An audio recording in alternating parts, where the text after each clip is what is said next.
Tuve que someterme a una cirugía de emergencia. Llamé a todos mis familiares, pero nadie apareció. Pasé semanas sola y sin apoyo. Pero cuando vi a un amor del pasado entrar en la sala y decir 3 palabras, me quedé en shock. Me alegra tenerte aquí. Sigue mi historia hasta el final y comenta desde qué ciudad me estás viendo.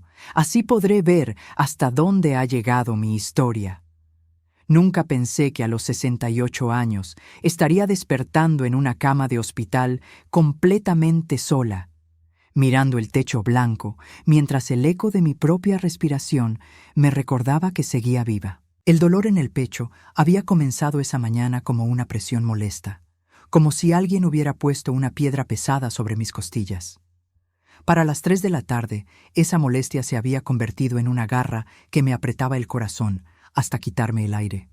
Mi vecina Margaret fue quien me encontró. Había ido a pedirme azúcar y me vio desplomada en el suelo de la cocina, aferrándome al mostrador mientras luchaba por respirar. Ni siquiera recuerdo el viaje en ambulancia, solo fragmentos de voces urgentes y el sonido penetrante de las sirenas que parecían gritar lo que yo no podía decir.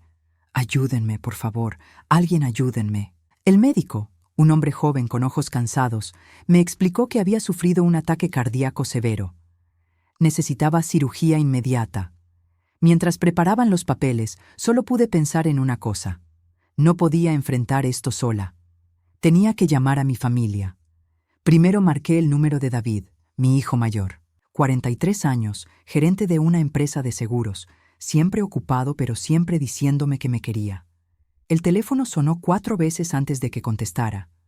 «Mamá, estoy en una reunión importante. ¿Puede ser rápido?» «David, estoy en el hospital. Necesito cirugía del corazón». Hubo un silencio que duró una eternidad. Luego suspiró profundamente. «Dios mío, mamá. ¿Cuándo?» «En 1 hora». «No puedo, mamá. Tengo una presentación con clientes de Nueva York mañana.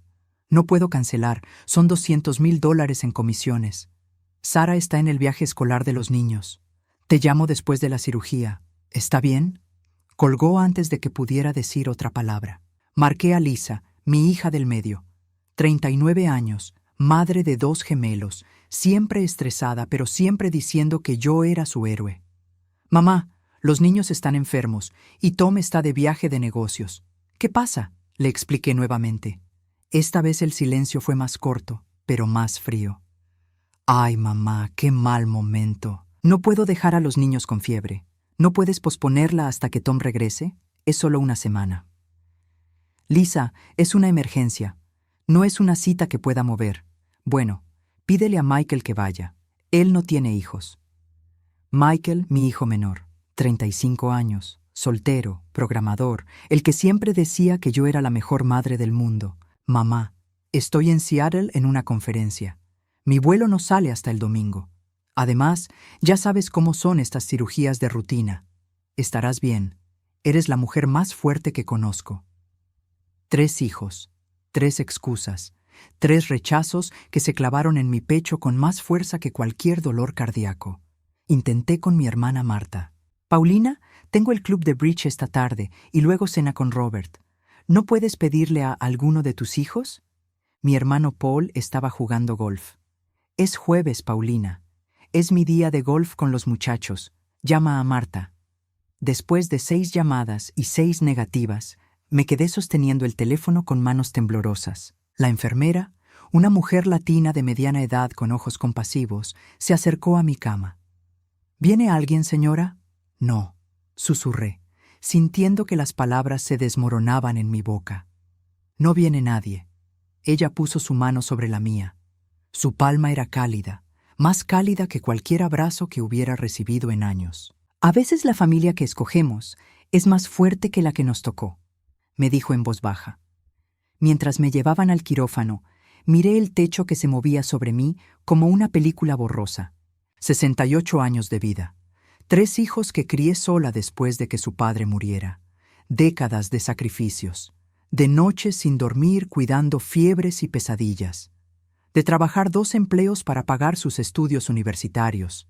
De estar presente en cada graduación, cada boda, cada crisis. Y ahora, cuando yo era la que necesitaba, estaba completamente sola. El anestesiólogo me pidió que contara hacia atrás desde 10. Mientras los números se desvanecían en mi mente, mi último pensamiento fue una pregunta que me partió el alma. ¿En qué momento me volví tan insignificante para las personas que más amaba? Desperté horas después en una habitación silenciosa. Las flores en la mesa eran del hospital, un arreglo genérico que le daban a todos los pacientes sin familia. Ni una sola tarjeta personal, ni un globo, ni siquiera un mensaje de texto preguntando cómo estaba. La enfermera entró para revisar mis signos vitales. «¿Cómo se siente? Vacía», respondí sin pensarlo. Ella se detuvo un momento, como si entendiera exactamente lo que quería decir. «La cirugía salió perfecta. Su corazón está fuerte». Quise decirle que mi corazón estaba completamente roto, pero no encontré las palabras. Solo cerré los ojos y dejé que el silencio me envolviera como una manta fría. Los días en el hospital se arrastraban como años. Cada mañana despertaba esperando que alguien hubiera reconsiderado, que alguien apareciera con una explicación y un abrazo. Pero las horas pasaban marcadas solo por las visitas rutinarias de las enfermeras y los cambios de turno del personal médico. La habitación de al lado tenía un flujo constante de visitas. Una señora mayor con una fractura de cadera que recibía flores frescas cada día. Sus nietos corrían por los pasillos. Su hija le leía el periódico en voz alta. Su yerno le traía café de su cafetería favorita. Yo fingía dormir cuando pasaban por mi puerta, pero los observaba por el rabillo del ojo, tratando de entender qué había hecho mal para no merecer ni una migaja de esa atención. La doctora Stevens venía cada día para revisar mi progreso. Era una mujer de 50 y tantos años, directa pero amable. El tercer día me preguntó algo que me quebró por completo. «Señora Paulina, ¿está segura de que no quiere que llamemos a alguien? Es importante tener apoyo emocional durante la recuperación». «Ya llamé a todos», le dije, mirando hacia la ventana para que no viera las lágrimas. «Están muy ocupados». Ella se quedó en silencio unos segundos. Luego cerró mi expediente y se sentó en la silla junto a mi cama. En mis 20 años como cardióloga he visto de todo, pero las heridas que más tardan en sanar no son las del corazón físico. Esa noche, sola en la oscuridad, comencé a repasar mi vida como si fuera una película que había visto demasiadas veces. ¿Cuándo había comenzado este distanciamiento? ¿Cuándo dejé de ser una madre querida para convertirme en una obligación molesta? Recordé cuando David tenía 8 años y se enfermó de neumonía. Pasé 5 noches sin dormir en su cuarto, tomándole la temperatura cada hora, dándole medicamentos, leyéndole cuentos con voz ronca. Cuando se recuperó, me abrazó tan fuerte que pensé que nunca me soltaría. «Eres la mejor mamá del mundo», me había susurrado al oído. ¿Dónde estaba ese niño ahora? ¿Dónde estaba esa conexión que pensé que duraría para siempre? Pensé en Lisa cuando tenía 15 años y su primer novio la dejó para ir al baile de graduación con otra chica. Lloró en mis brazos durante horas, mientras yo le acariciaba el cabello y le prometía que algún día encontraría a alguien que la valorara de verdad. Cocinamos galletas hasta las 3 de la madrugada y vimos comedias románticas hasta que se quedó dormida en el sofá. «Mamá, no sé qué haría sin ti», me había dicho antes de cerrar los ojos. ¿En qué momento dejé de ser su refugio para convertirme en una carga? Michael había sido mi bebé durante más tiempo. Cuando murió su padre, él tenía solo 12 años. Pasamos 2 años durmiendo en la misma cama porque tenía pesadillas. Yo trabajaba de día como secretaria y de noche limpiaba oficinas para poder pagar sus clases de computación. Sus amigos tenían las últimas consolas de videojuegos, pero él nunca se quejó. Una Navidad, cuando solo pude comprarle un juego usado, me abrazó y me dijo: «Mamá, eres mejor que cualquier regalo». ¿Cuándo había perdido esa gratitud? ¿Cuándo se había vuelto tan normal que yo siempre estuviera disponible que dejó de valorarlo? La verdad era que había sido demasiado buena madre. Había estado tan presente, había resuelto tantos problemas, había sido tan confiable que mis hijos nunca aprendieron a preocuparse por mí. Siempre fui la fuerte, la que tenía todo bajo control, la que nunca necesitaba nada. Cuando David se divorció hace 5 años, se mudó a mi casa durante 8 meses. Yo cocinaba, lavaba su ropa, cuidaba a sus hijos los fines de semana. Nunca me pidió ayuda oficialmente, simplemente asumió que estaría ahí. Y estuve. Cuando Lisa tuvo problemas económicos, le presté $15,000 que nunca me devolvió. Cuando Michael perdió su trabajo, pagué su renta durante 3 meses. Nunca les cobré intereses.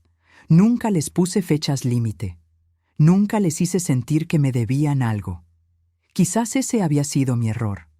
Había dado tanto amor incondicional que ellos lo tomaron como algo garantizado, como el aire que respiramos sin pensarlo. La enfermera del turno nocturno, una joven llamada Carmen, a menudo se quedaba unos minutos extra conmigo.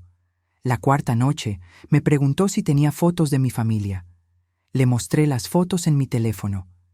David en su oficina elegante, Lisa con sus gemelos en Disney World, Michael en su conferencia de tecnología. «Se ven exitosos», me dijo Carmen. «Sí», respondí. «Están muy bien». «¿Y usted? ¿Está bien?». La pregunta me tomó por sorpresa. Nadie me había preguntado eso en años. Siempre era, ¿cómo están los niños? O, ¿qué tal David? O, ¿Lisa sigue trabajando? Pero nunca, ¿cómo está Paulina? No lo sé, le confesé. Creo que perdí la costumbre de importarme. Carmen me miró con esos ojos sabios que a veces tienen las personas jóvenes. «Señora Paulina, nunca es demasiado tarde para empezar a importarse de nuevo». Esa noche, después de que se fue, me quedé mirando el techo y me hice una pregunta que me asustó. Si mañana mejoraba y me daban de alta, ¿qué me estaría esperando en casa? Una casa vacía, un teléfono silencioso, una vida que había construido completamente alrededor de personas que ya no tenían espacio para mí. Por primera vez en décadas, no sabía qué venía después. Y esa incertidumbre era más aterradora que cualquier cirugía del corazón. Era el 5.º día cuando mi mundo se detuvo por completo. Estaba sentada en la cama, picoteando el almuerzo insípido del hospital y viendo las noticias en la televisión pequeña cuando escuché pasos en el pasillo. No era el sonido apresurado de las enfermeras ni el caminar profesional de los médicos. Estos pasos eran lentos, deliberados, como si la persona estuviera reuniendo valor para entrar. Cuando la figura apareció en el marco de mi puerta, el tenedor se me cayó de las manos y hizo un ruido metálico contra el plato. Mi corazón, que acababa de ser reparado quirúrgicamente, se aceleró de una manera que me hizo temer que necesitara otra cirugía. Marcus Delacroix, el hombre que había amado con cada fibra de mi ser cuando tenía 23 años. El hombre que había desaparecido de mi vida hace 45 años, cuando mi familia decidió que no era lo suficientemente bueno para mí. El hombre con quien había soñado casarme bajo los robles de Luisiana, hasta que la realidad y las expectativas familiares se interpusieron entre nosotros. Estaba parado en la entrada, sosteniendo un ramo de gardenias blancas, mis flores favoritas, las únicas flores que había recordado que me gustaban de todos los hombres que había conocido. Su cabello, que antes era negro como la noche, ahora era completamente plateado, pero sus ojos seguían siendo del mismo azul profundo que me había hecho perder el sueño durante meses después de que se fue. Paulina, dijo mi nombre como una oración, como si hubiera estado guardando esas 3 sílabas en su corazón durante décadas. No pude hablar. Las palabras se habían evaporado de mi garganta.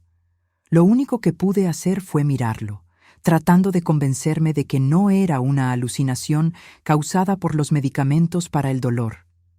Él se acercó lentamente, como si yo fuera un animal herido que podría salir corriendo en cualquier momento. Puso las flores en la mesa y se sentó en la silla junto a mi cama, la misma silla donde la doctora Stevens se había sentado días antes para hablarme sobre el apoyo emocional.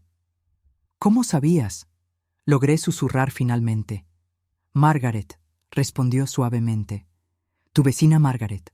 Resulta que su sobrina trabaja en el departamento de cardiología. Cuando le contó sobre tu cirugía, ella recordó tu nombre. Margaret me llamó. Margaret, mi vecina de 74 años que me había encontrado en el suelo de mi cocina. Margaret, que aparentemente había estado jugando a Cupido sin que yo lo supiera.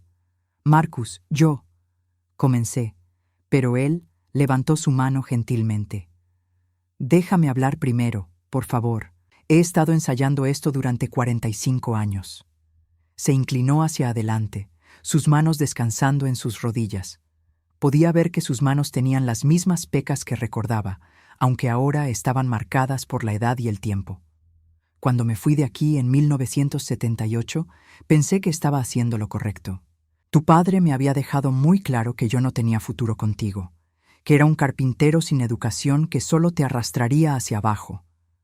Tu madre me dijo que si realmente te amaba, te dejaría ir para que pudieras tener la vida que merecías. Sentí que el aire se escapaba de mis pulmones. ¿Hablaron contigo? Más que hablar. Me citaron en la oficina de tu padre un sábado por la mañana. Me mostraron la aceptación a la universidad, los planes que tenían para ti, el futuro brillante que te esperaba. Me dijeron que si realmente te amaba, no sería egoísta. Las lágrimas comenzaron a rodar por mis mejillas. Durante 45 años había creído que Marcus simplemente había decidido que no me amaba lo suficiente para luchar por nuestra relación. Había creído que había encontrado algo mejor y había huido sin una explicación.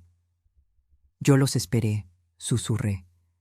Esperé durante meses que regresaras. Pensé que habías encontrado a alguien más en Nueva Orleans. Nunca hubo nadie más, Paulina. Nunca.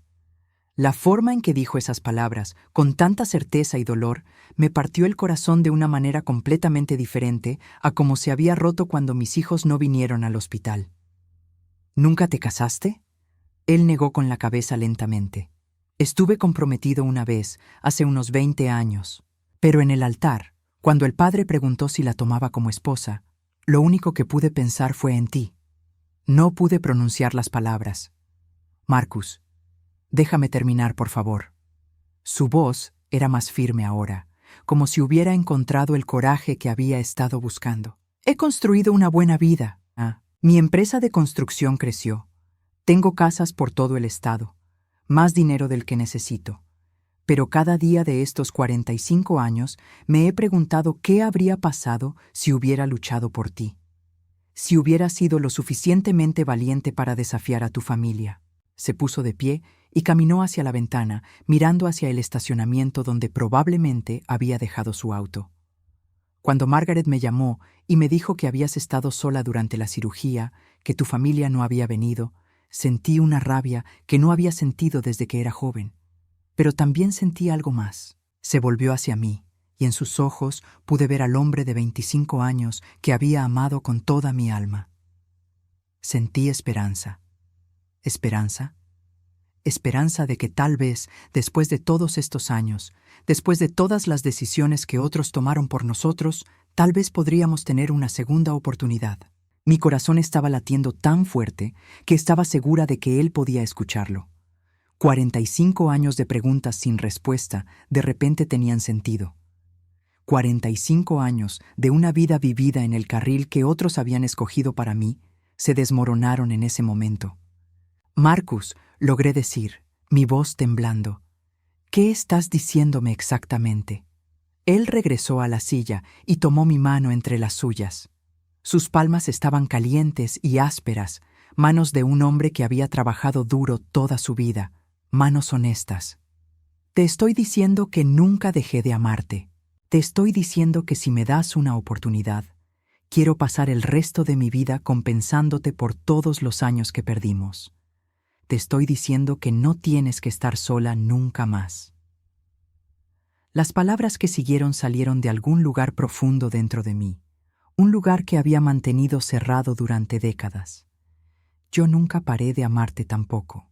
Él cerró los ojos, como si hubiera estado conteniendo la respiración durante 45 años y finalmente pudiera exhalar. Cuando los abrió de nuevo, había lágrimas corriendo por sus mejillas. Entonces, no perdamos ni un día más, Paulina. Por favor, por primera vez desde que había despertado en este hospital, no me sentía sola. Por primera vez en décadas, sentía que tal vez la vida todavía tenía sorpresas hermosas guardadas para mí. Pero una parte de mí, la parte que había sido lastimada tantas veces, susurró una pregunta aterradora. ¿Era demasiado tarde para un nuevo comienzo? Los días siguientes pasaron como en una nube de sueños y conversaciones susurradas. Marcus venía cada mañana antes de que comenzaran las horas de visita oficial y se quedaba hasta que las enfermeras lo echaban gentilmente por la noche.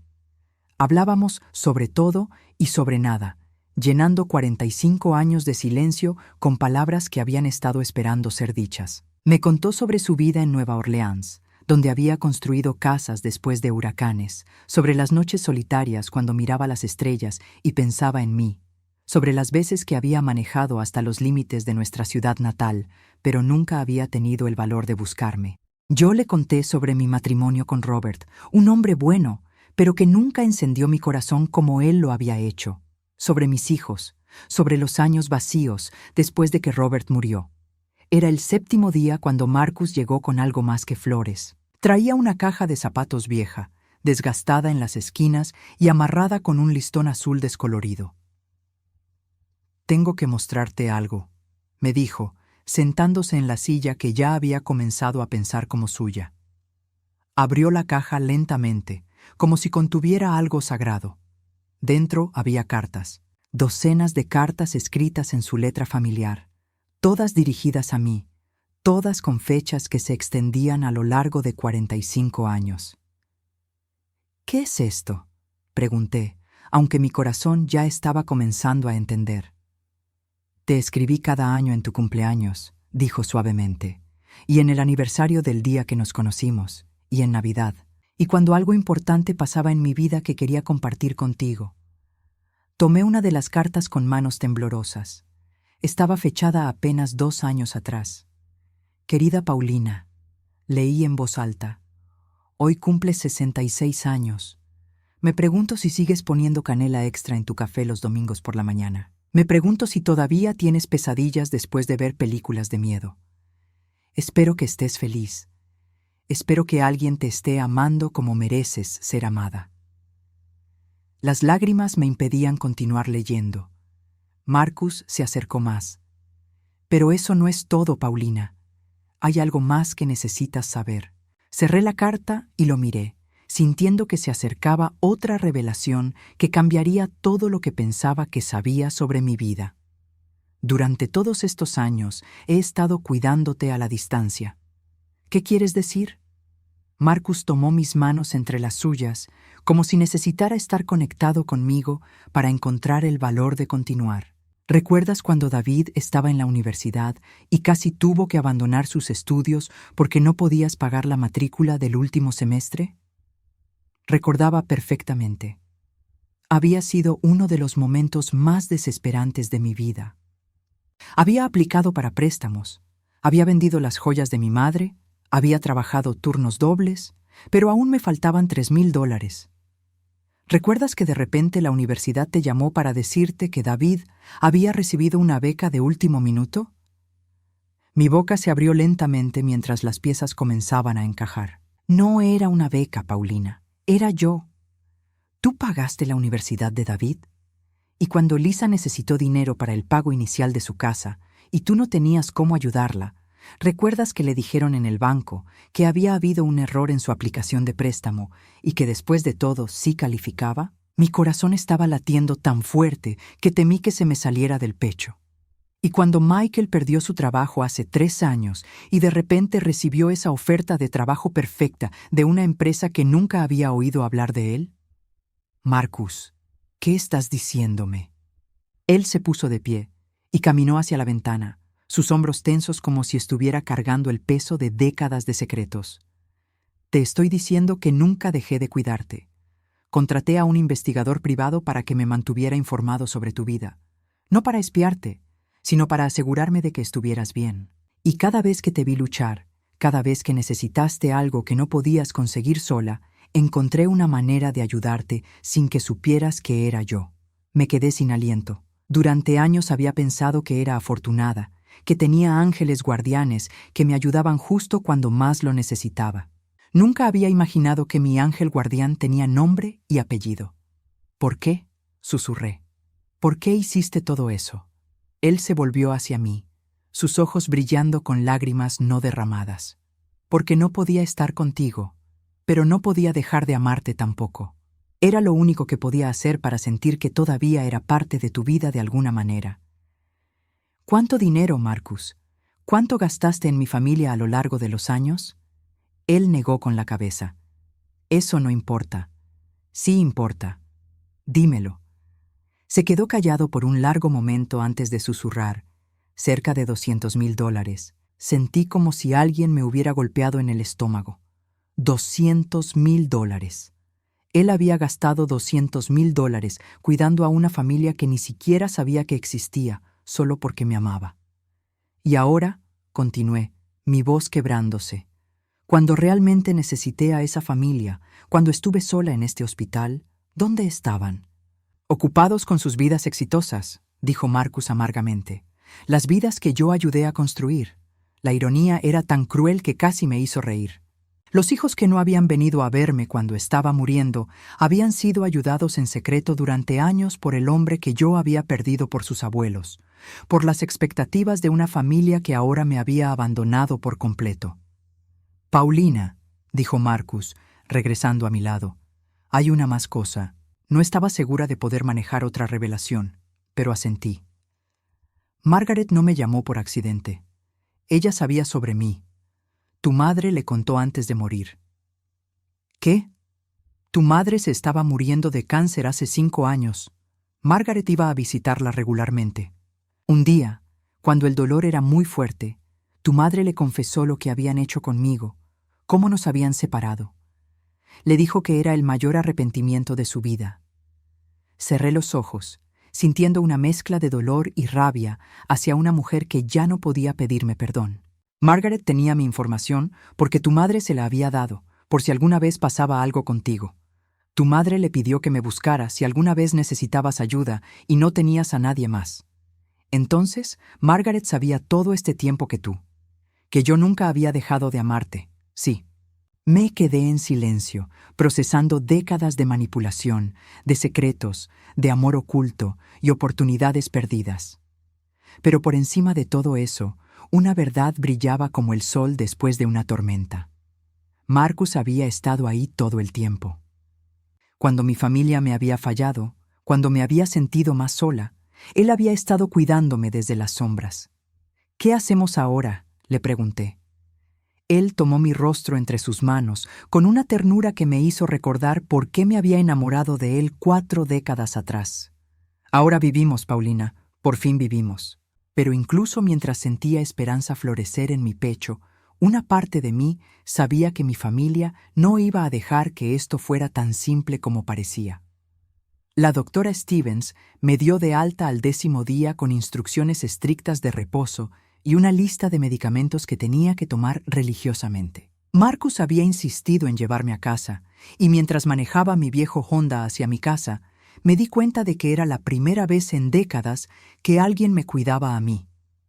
No tienes que quedarte, le dije mientras abría la puerta principal, aunque secretamente esperaba que insistiera. Paulina, me dijo con esa sonrisa suave que recordaba de cuando éramos jóvenes, no he esperado 45 años para dejarte sola ahora. Los primeros 3 días fueron como un sueño. Marcus cocinaba desayunos que no había comido desde mi juventud. Tortillas francesas con hierbas frescas que traía de su propio jardín. Me leía el periódico mientras yo descansaba en el sofá. Y por las tardes nos sentábamos en el porche trasero a ver las puestas de sol mientras me contaba historias de las casas que había construido y los lugares que había visitado pensando en mí. Fue el 4.º día cuando todo cambió. Estaba tomando mi siesta de la tarde cuando escuché voces altas en la sala. Me levanté despacio, aún débil pero lo suficientemente fuerte para caminar, y me dirigí hacia el sonido. Lo que vi me heló la sangre. David estaba parado en medio de mi sala, con su traje caro y su expresión de indignación, apuntando con el dedo a Marcus como si fuera un criminal. Lisa estaba a su lado, con los brazos cruzados y esa mirada de superioridad que había perfeccionado desde la adolescencia. Michael estaba recargado contra la pared, mirando su teléfono como si toda la situación fuera una molestia menor. ¿Quién diablos es usted?, le gritaba David a Marcus. ¿Y qué está haciendo en la casa de mi madre?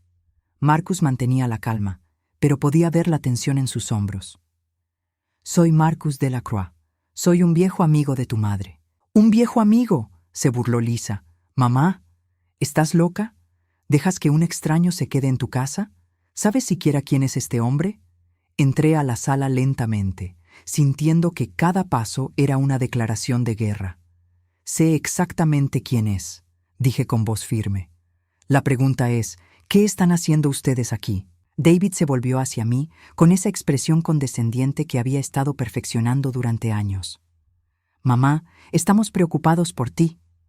Margaret nos llamó y nos dijo que había un hombre extraño viviendo aquí contigo. Obviamente estás confundida por los medicamentos. No estoy confundida. Claro que sí, intervino Lisa. Mamá, acabas de salir de una cirugía mayor. Es normal que no estés pensando claramente, pero no puedes dejar que cualquier aprovechado se meta a tu casa. Marcus dio un paso adelante. Señora, creo que hay un malentendido. No le hable a mi madre, le espetó David. No sabemos quién es usted ni qué quiere, pero esto se acabó ahora mismo. Sentí una rabia que no había experimentado en años subiendo por mi pecho como lava ardiente. ¿Saben qué?, dije, mi voz temblando de ira. Tienen razón. Hay un malentendido aquí. Los tres me miraron expectantes, probablemente esperando que les diera la razón y echara a Marcus. El malentendido es que ustedes creen que tienen derecho a venir a mi casa y decidir con quién puedo y no puedo estar. David frunció el ceño. Mamá, estamos tratando de protegerte. ¿Protegerme? La risa que salió de mi garganta era amarga y áspera. ¿Dónde estaba esa protección cuando estaba sola en el hospital? ¿Dónde estaba esa preocupación cuando necesitaba cirugía del corazón? Ya te explicamos que estábamos ocupados, murmuró Lisa, evitando mi mirada. Ocupados, claro. Me volví hacia Marcus, que había permanecido en silencio durante todo el intercambio. Marcus, ¿puedes contarles a mis hijos ocupados sobre las becas universitarias? Marcus me miró con incertidumbre, como preguntándome si estaba segura de querer abrir esa caja de Pandora. Cuéntales, insistí. David miró entre nosotros con confusión. ¿De qué están hablando? Marcus se aclaró la garganta. Tu matrícula del último semestre en la universidad. Los $3,000 que faltaban. No fue una beca. Fui yo quien los pagó. El color desapareció del rostro de David. ¿Qué? Y el préstamo de tu casa, Lisa. Esa aprobación milagrosa que recibiste después de haber sido rechazada. Yo arreglé eso también. Lisa se quedó boquiabierta. Eso es imposible. ¿Y Michael? Continué yo, sintiendo una satisfacción oscura al ver sus caras de shock. Tu trabajo perfecto que apareció de la nada cuando perdiste el anterior. Adivina quién hizo algunas llamadas. Michael por fin levantó la vista de su teléfono. ¿Estás bromeando? Durante años, continué, mi voz ganando fuerza. Este hombre ha estado cuidando de esta familia desde las sombras. Pagó sus emergencias, sus educaciones, sus crisis, y ustedes ni siquiera sabían que existía.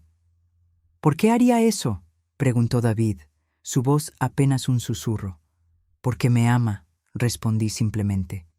Porque me ha amado durante 45 años, incluso cuando mi familia decidió que no era lo suficientemente bueno para mí y lo alejaron de mi vida.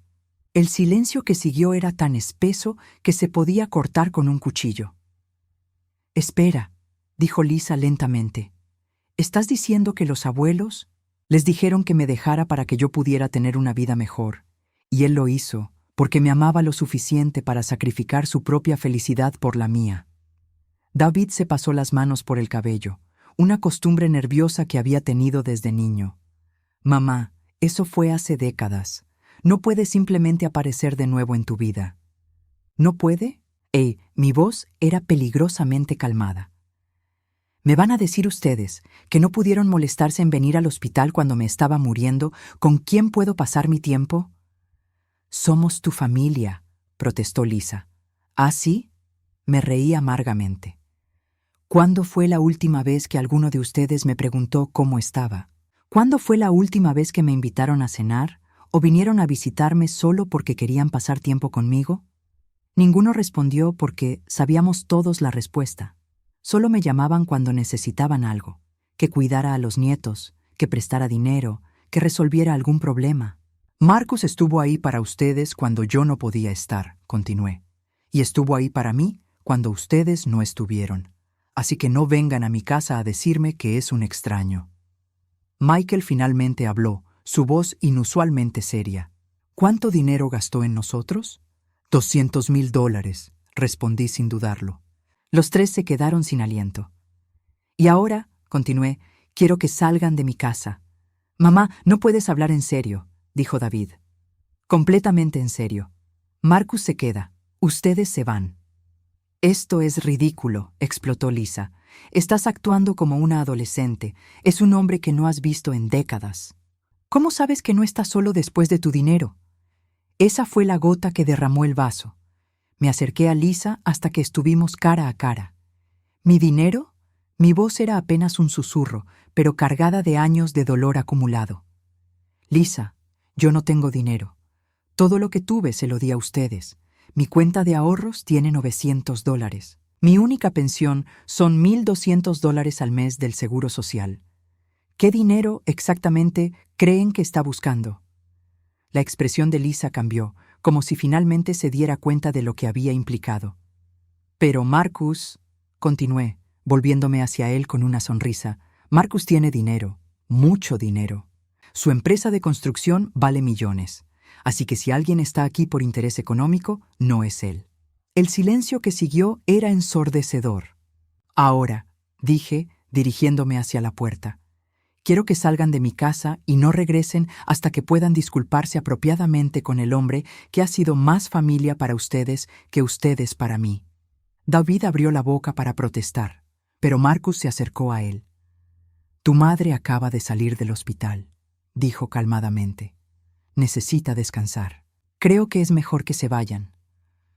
Uno por uno, mis hijos salieron de mi casa. David murmuró algo sobre llamarme más tarde. Lisa lloró lágrimas que no me conmovieron. Michael simplemente se fue sin decir nada. Cuando cerré la puerta detrás de ellos, Marcus me abrazó. ¿Estás bien?, me preguntó. Mejor que bien, respondí, y por primera vez en años era completamente cierto. 6 meses después, estaba sentada en el porche de la casa de Marcus en la costa de Luisiana, viendo el amanecer sobre el Golfo de México.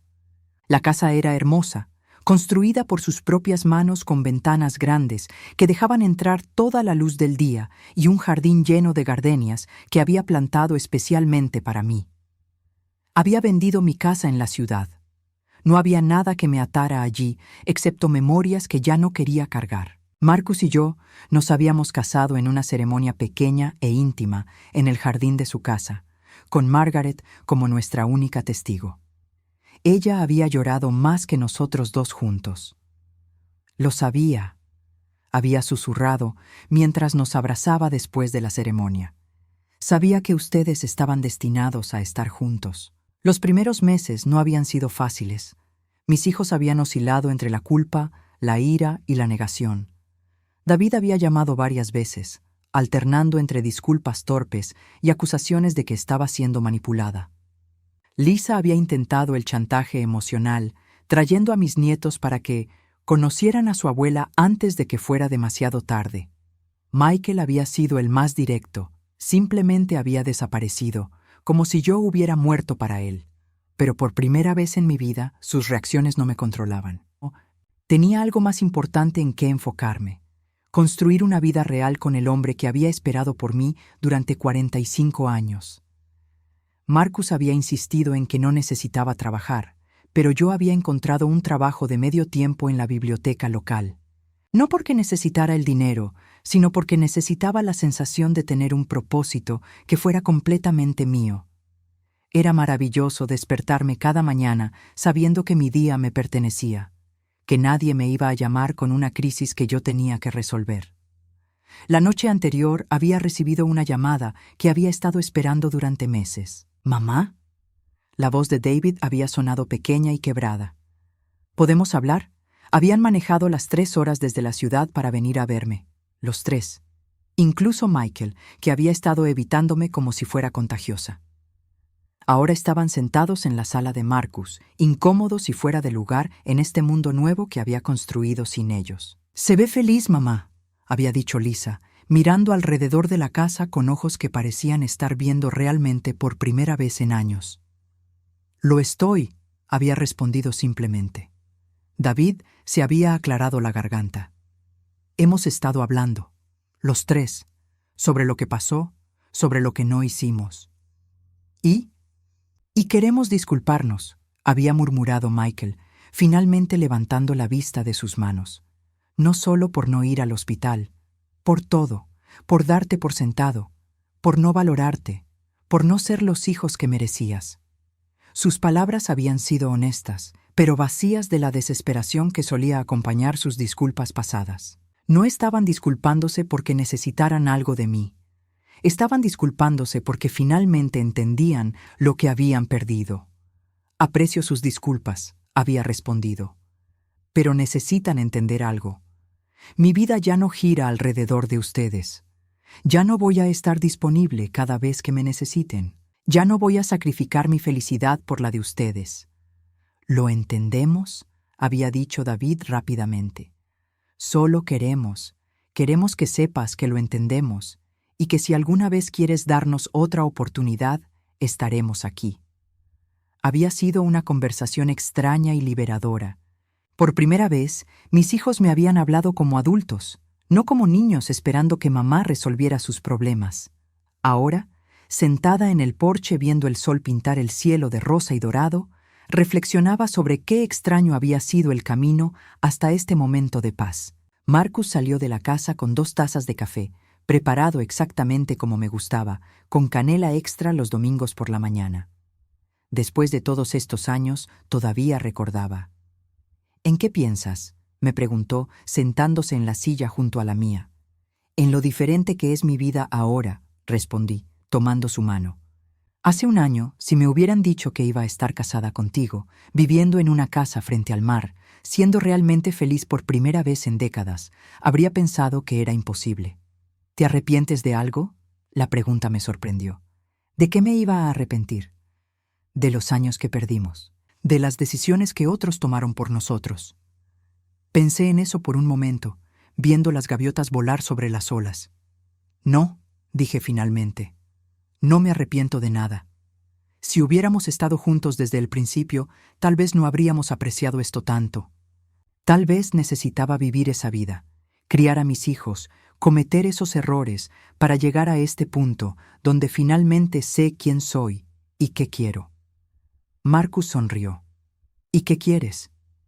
Esto, respondí, abarcando con un gesto la vista del océano, la casa que habíamos convertido en nuestro hogar, la vida tranquila que habíamos construido juntos. Quiero despertarme cada mañana al lado del hombre que me ama. Quiero tomar café en el porche y leer libros y caminar por la playa. Quiero una vida simple y real. ¿Y tus hijos? Mis hijos son adultos. Si quieren ser parte de mi vida, tendrán que respetar la vida que he escogido. Si no pueden, esa es su decisión. Pero ya no voy a sacrificar mi felicidad por la suya. Esa tarde recibí un mensaje de texto de Lisa. Te amo, mamá. Gracias por enseñarnos que nunca es demasiado tarde para cambiar. Era un comienzo pequeño, pero era algo. Al anochecer, Marcus y yo caminamos por la playa tomados de la mano. Tenía 68 años. Él tenía 70, y nos sentíamos como adolescentes enamorados. ¿Sabes qué es lo más irónico de todo?, le dije mientras las olas llenaban nuestras huellas en la arena. ¿Qué? Mi cirugía del corazón me salvó la vida de más maneras de las que los médicos imaginan. Si no hubiera tenido ese ataque cardíaco, si mis hijos hubieran venido al hospital como debían, nunca habría descubierto lo sola que realmente estaba. Y nunca te habría encontrado de nuevo. Entonces, dijo Marcus, deteniéndose para darme un beso suave, tal vez deberíamos agradecerle a ese corazón tuyo. Tal vez, respondí, sintiendo que mi corazón, reparado y fuerte, latía con un ritmo que no había conocido en décadas. El ritmo del amor verdadero y la libertad real. Mientras caminábamos de regreso a casa, pasando por debajo de un cielo lleno de estrellas, pensé en la mujer que había sido hace un año, sola, no valorada, viviendo una vida que no había escogido realmente. Esa mujer había muerto en esa mesa de operaciones. La mujer que había despertado era alguien completamente nueva, alguien que sabía su valor, alguien que entendía la diferencia entre estar sola y estar en soledad, alguien que finalmente había aprendido que el amor verdadero no requiere sacrificio constante. A los 68 años había comenzado mi verdadera vida, y todos los días que me quedaran iban a ser vividos exactamente como yo quisiera vivirlos. Marcus tenía razón. Nunca es demasiado tarde para un nuevo comienzo. Solo había necesitado un corazón roto para aprender a amar de verdad.